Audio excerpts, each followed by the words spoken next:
Personally, I had a challenge that I had is for a lot of the years I didn't have a degree in GIS.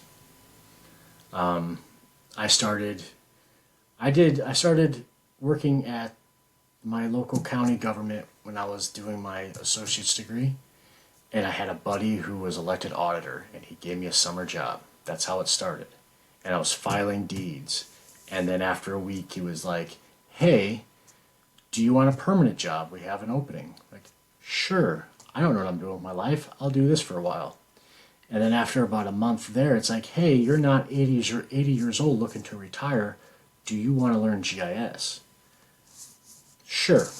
So like they sent me to a training, and it was just like a weekend training, and I worked there for a year, and then I went on vacation and went out west, and then started. But like for the first 10 years of doing GIS, I didn't have any degree in GIS, and just like that weekend training under my belt. And I was able to learn a lot of stuff on my own, but experience doesn't necessarily transfer well on a resume.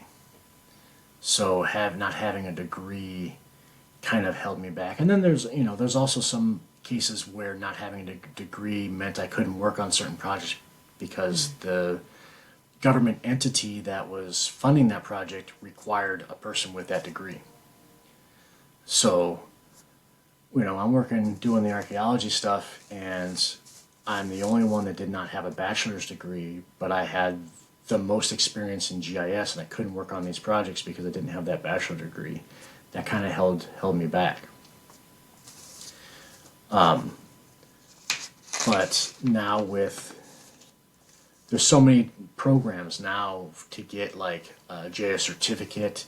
They're teaching GIS. It's getting into like high school stuff, which is great. So there's a certain level that experience will get you, but after that, education is important. And I have the GISP certification, the GIS professional, and I feel that has a lot of weight to it. In that there is in addition to a portfolio review that they do, there's also a test that's involved now. They did that in the last few years, and the test is hard. It is not easy, and it covers a wide breadth of knowledge, but that adds legitimacy to that title of GISP.